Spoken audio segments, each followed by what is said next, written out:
За хэдүүлээ өнцгөлсөн цэцэлтэй яаж хийх вэ гэдгийг эмчилгээр үзье те. За тэгэхээр надад өгөгдсөн объект бол нэг ийм хэлбэр төрөстэй объект бай. Тэгээ энэ объектыг би одоо үндэслэн цэцэлт хийх шаардлагатай гэж үзээд хийх гэдэг юм те.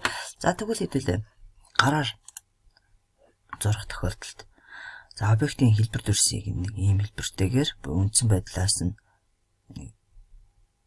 ийм байдлаар харсан байдлаар өгчээ те. За тэгвэл хэмжээг нь та хэд мэдсэн учраас энэ хэмжээг нь төр зөр орхив. За гол нь хэдүүлээ байдлыг нь яаж төрслүүл илүү эвтэйхэн бэ гэдэг талаас нь харах гэдэг шүү дээ. За тэгэхээр өгөгдсөн бит маань болохоор ямар хэлбэр төрстэй элементүүдтэй байна вэ гэдгээ та нар бол зургаас харж байгаа тийм ээ. За тэгвэл жишээ нь одоо энэ элемент бол яг өөр дөр нэг ийм нүхтэй, нэвт нүхтэй тий. Гэхдээ зөвхөн нэг талтай. Тэгээ нэг талдаа хэлбэр төрстэй ийм нүхтэй юм. За түүнээс гадна бас яг суурь ийм 6 нүхтэй, 4 нүхтэй тий. Суурь ийм 4 нүхтэй юм. За мөн дотроо ийм цилиндр юм ухаацтай. Энэ ухац нь энэ ирмэгүүд болж таарж штэ тий. Цилиндр ухаацтай. За цилиндр ухаацтай ирмэг маань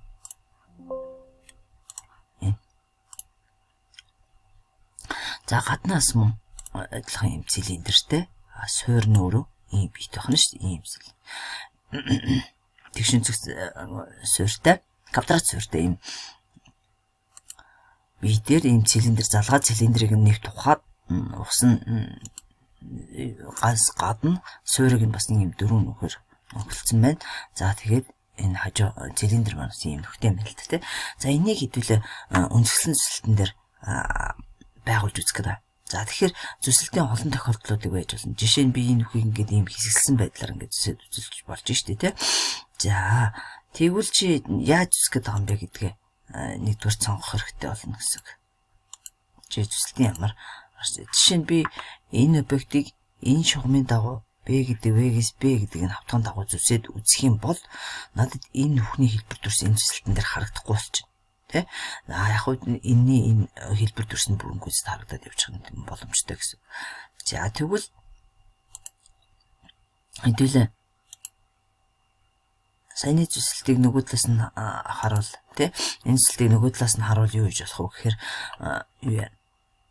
энэ нүх харж байгаа чиглэлийн солих юм бол энэ нүх надад гарч харагдахгүй болчихно гэсэн үг шүү дээ.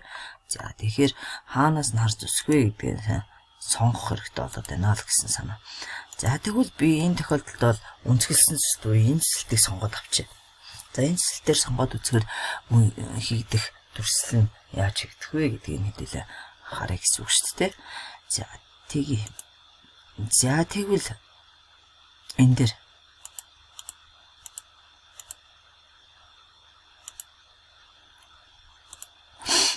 энэ зүсэлтийг хэдүүлээ одоо яг сайн зүсэлт хийсэн байсан газар нь энэ зүсэлтийг хийцгээч гэсэн үг байхгүй.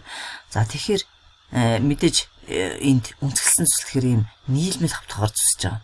Эхнийх нь тэгшмийн дэглэгийн дагуухан зүсээд тэгээд дараагийнх нь болохоор тухайн тэгшмийн дэглэг дээр огтлцлын зэг дээрээс энэ төвийг дайрсан ийм хавтгаар ингэ зүсээд зурчиж болж байгаа юм тий. За тэгвэл би жишээ нь ингэ төсөөлвөл энэ хэсгийг бол яах вэ? Энэ хэсгийг энэ тэгшмийн дэглэгээр зүсгдсэн хэсэг бол надад ингэж зүсгдэж харагдана гэж төсөөлөх нь шүү дээ тийм. Тэгэхээр мэдээж энэ зүсэлтийн ерөнхий зарчмыг та нар ойлгож байгаа. Зүгээр би энэ дэр өнцгөлсөн зүсэлтийн тухай ярих гэж байгаа учраас. Тэгвэл дараагийн энэ зүсгдэж байгаа энэ хэсэг бол юу вэ гэхээр энэ хавтгаан дагуух зүсэлт. Энэ хавтгаан дагуух зүсэлтийг бид нар юу гэж төсөөлж зурх вэ гэхээр энэ зүсгэж хавтгаан дагуух энэ хэмжээсүүд бүгдээрээ эргээд өөрөө хэлбэл юм онцгой барьшилд оруулах буюу энэ проекцийн нөгөө хажуугийн хавтгаатай юм параллел барьшилд оруулж ирэхээр энэ хэмжээс нь үнцэг үүсгэсэн байсан энэ хэмжээс ингээ бодит хэмжээсээр эргээд гэсэн үг тийм. Энэ хэмжээсээр чиглэж эргээд бидний хэр болохоор яг гэдэг гэхээр зүсэлтэнд объект маань ийм төстэй болж харагдана гэсэн санаа авахгүй тийм. За тэгэхээр энэ дээр би дөрөв бол тасалдан зураас үйсний хэсгэлсэн зүсэлт болоод өөрчилсөн байгаа тийм. Хэсгэлсэн зүсэлт болоод өөрчилсөн байгаа шүү дээ. За ингээд чи зүсээ хоёр хавтгаар үүссэн зүрсийг нийлүүлээд нэг хавтгаар дээр нийлүүлээд сурцныг энэ тохиолдолд бол үнсгэлсэн зүсэлт гэдэг. За тэгвэл энэ мэдээж объектын хэлбэр дүрслэл дээр энэ авсан зураас л нөгөө дүрслэл дээр ч гэсэн адилхан нэг объектыг учраас ийм ижилхэн хэлбэр хэмжээтэйгээр зураасалдаг байгаа гэдгээ сам тийм. За үнсгэлсэн зүсэлт бол ерөнхийдөө ийм зарчмаар хийгдэж байгаа гэж бодож байна тийм. За тэгвэл хэдүүлээ SolidWorks дээр хэдүүлээ энийг харъя л да. Үнсгэлсэн зүсэлтийг нөгөө объект аваад энэ объект дээр хэдүүлээ үнсгэлсэн зүсэлт хийж үзье. Саяны яг хэлбэр хэмжээгээр би ингээд зурсан байгаа юм л да. За тэгээ хэдүүлээ энийг ажлын зураг дээр оруулж харъя. Ажлын зураг дээр оруулж харъя тийм. За ажлын зураг дээр оруулахын тулд хэдүүлээ файлсныхаа энд тухайн энэ өөр объектоос нөө өөрөөс нь ажлын зураг гаргах гэсэн энэ команд. Энэ болохоор шинээр үүсгэж байгаа байхгүй тийм. Энэ болохоор яг гэдэг нь тэгэхээр тухайн part хэсгээс чинь background буюу энэ объектыг одоо ажлын зураг ажлын зураг үсгийл гэсэн санаа. За тэгэхээр зөвхөн энэ дэр хэдүүлээ бол юу их гэж байгаа үг гэхээр за эхний ээлжинд бол та нар бол ажлын хуудсыг яаж бэлддгийг мэдж байгаа тий. Ажлын хуудсыг би өөрийнхөөс бэлдсэн байгаа хуудсыг сонгож байгаа учраас browser хэсгээр орж аваад эндээс би жишээ нь add руу сонгоё. Энд би add руугийн өөрийнхөө одоо хүрээ хүснэгтэр хийсэн add форматыг хадгалсан байгаа. Тэрнийг хэдүүлээ юу вэ? За энэ дээр миний сонгосон одоо миний өөртөө одоо загвар болгоо хадгалсан файл маань тэнд нэгдэж харагдаж байна. Эндээс нэгэд харуул энд харагдаж байна тий. За тэгэхээр хүрээ хүснэгтэр чи ямар хэлбэр хэмжээстэй явах вэ? Түүгээр нь юм хэлбэр хэмжээгсээ энд зураад энийг блок болгоод хэдүүлээ хадгалж байгаа. За би Teams дээр блок оруулаад байгаа.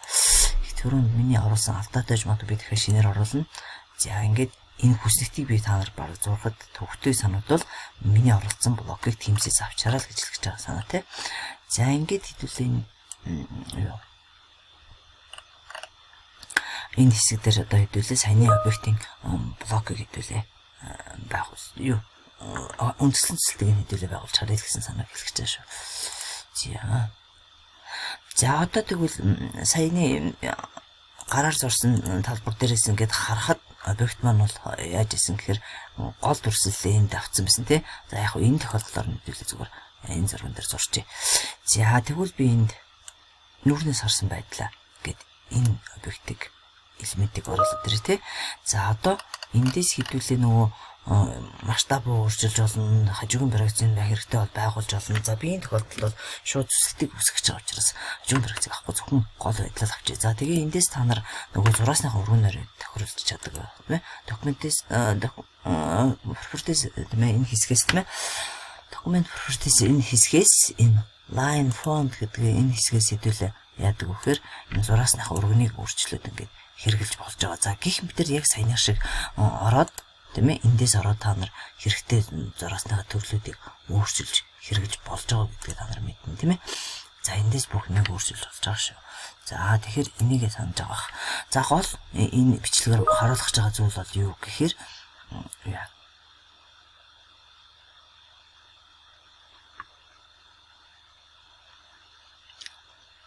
за тэгэхээр энэ дээр нэг за энэ дараа үндэслэн зүйлтэй хэдүүлээ харуулъя. За тэгэхээр энэ round гэдэг энэ зэснээс энэ section view гэдэг командыг одоо зэсийг идэвхжүүлээд тийм ээ.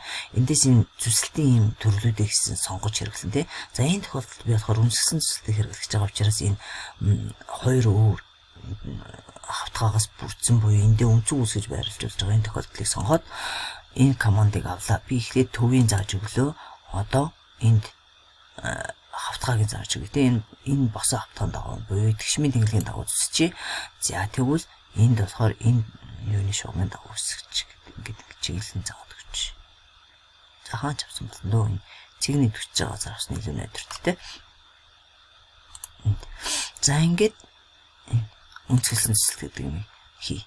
За үнцгэлсэн цэцэлтийг хийгээд хаана байрлуулах вэ гэдэг мэдээж А системээр хэдүүлээ. E системээр хэдүүлээ энд зүүн талаас нарсан байрал дээр харах чиглэлээр байрлуулж. За одоо энэ дээр хэдүүлээ энийг дээдлэлт нь гаргаад тавьчих. За энэ дээр мэдээж ороод нөгөө фондыг тохируулж энэ янзлж болж байгаа. За гол энэ дээр хэдүүлээ янзлах нь бидний түрүүний зурсан зургаас юугаар ялгаатай вэ гэхээр энэ хараа. Энэ элементийг хэдүүлээ юу яаж болно? Энэ элементийг хэдүүлээ ийм үргэлж даалт нуучж болно. Өөрөөр хэлбэл энэ нөгөө нэг яг зүсэлтэнд тэгшмийн тэнглэгийг дайруулж өссөн нөгөө хавтгаагаар зүсэж учраас хавтгаан ирмэг гарч ирээд байгаа байхгүй. Гэхдээ энийг нөгөө тэгшмийн зүсэлттэй гэж харуулахын тулд би энийг нуучж байгаа. Сая би нуух командаар нуучлаа тий. За тийм гутлаа одоо энэ annotation гэдэг рүү орж байгаад би энэ төвийн шугамыг заах. Тэнглэг шугамыг зааж өгье тий. Энэ тэнглэгийг заагаад өгье. Дээрээс нь энэ тэнглэгийг бас заагаад өгье. За гэх мэтэр ингээд тэнглэгүүдэд заацчихулж байна. За энэ нөгөө зургийн програм учраас энэ нөгөө яг 2 хавтгаар чинь заагалсан гэдэг нь харагдаж байна. Энэ хавтгаар заагахаар энэ нөх ингэж харагдахгүй учраас тэр нүхийг оруулж ирэхгүй. Тэгэхээр яг энэ хавтгаар зүсгэд энэ нүх харагдаж байгаа гэдгээрээ би энэ тохиолдолд зурагдаж байна гэдгийг анзаарч байгаа бох тийм. За одоо тэгээд энэ дэр би нэмээд цаг байгаа юм чинь нэмээд би нөгөө юу яач юм энэ эндээс энийг авцсан. За нэг онцон болгоом шүү. Энэ хэсгэлсэн зүсэлтийг хийдүүлээ. Өөрөөр хэлбэл энэ нүх нэвт юм уу, нэвт биш юм уу гэдгийг харуулах чинь шүү дээ, тий? Нэвт мөн гэдгийг би энэ дээр харуулахын тулд энэ хэсэг дээр нөгөө мөрөн шум дүрсэлж жагаад объектыг маань мөрөн шумаар дүрсэлгээд энэ хүрээнд угаасаа автоматар уншчлаа. Одоо энэ зинхэр хэсэг дээр би энэ элементийг л одоо оруулж хэрэгтэй гэсэн үг байхгүй, тий? Энэ нүхийг харуулах гэж байгаа гэдгийг хэсэгчлсэн зүсэлтэн дээр харуулж хэрэгтэй. Тэгэхээр энэ нүх маань ямар хэлбэр төрстэй вэ гэдгийг энэ дээр харуулдаг гэж байна. Тэгэхээр энэ дээр маус хоёроо дараад би зураасныхаа өргөнийг хэсгэлсэн зүсэлтний энэ шугамыг өргөн биш нарийн зураасаар хэрэгэлдэг байгаа. Тийм учраас ингээд нарийн зураасаар би тэмдэглэчихье гэсэн. Зя өшөө хэдүүлээ энэ дээр бас би миний бодлоор бас нэг хийчмээр юм шиг санагдаад байгаа юм. Жохом авах нь энэ авах. Энэ вау, энэ дээр авдаг гэнэ. Тэр чарээ юм бэ те. Зяболи. Центр марк гэдэг энэ дээр яваад авахгүй юм л те. Зяболи. За би бол ингээд нэг тэнглээ татах гэсэн юм болохгүй. За тэр орхи. За одоо гол нь би сая юу харуулах шилээ гэхээр энэ зураас нөргөн нарийн жоох янзлчмаар санагдах юм да.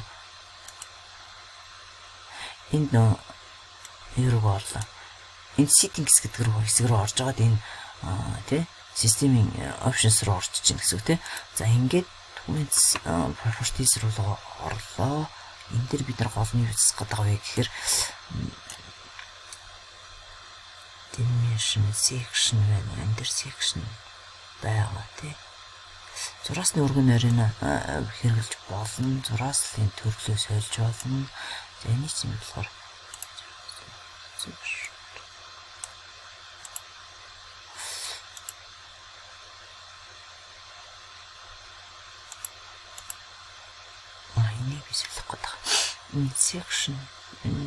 section waves гэдэг юм хэсгийн энэ дээр нөлөө орж аваад SSPR болох гэдэг биш монголоор SSPR энийг болох гэсэн. За окей гэхээр энэ юу маань одоо бичиглэл маань найдаж байна тийм ээ. Болчлоо гэсэн SSPR гэсэн фондор болчлоо гэсэн үг байхгүй. За энэ л орё. Өөрөөр хэлбэл зурааслынхаа энэ чиглэлийг чи өөрчилж хэрэглэж болно. Энэ хоёр жижиглэн бастай ш тохиолно. Тийм. За тэгээд зурааслын хэтэрхий ойрхон санагдаад байвал энийг нь хол санагдаад байвал би энийг нь багасгаж болно гэдэг ч юм уу тийм. Гэт 1.5 гэх ингээ ойртчихлаа. Өөрөөр хэлбэл 2 болох юм бол зураасл нэлээ ойрхон болоод байна гэсэн үг тийм. За энэ дээр ч гэсэн энийг төвчүүлэхээр энэ нэг байгаа. Энийг сонгоод төлөө 2 болгоч. Тэгэхээр энтэйгээ адилхан. Өө энэ чи хоёр бүр тустай явж байна.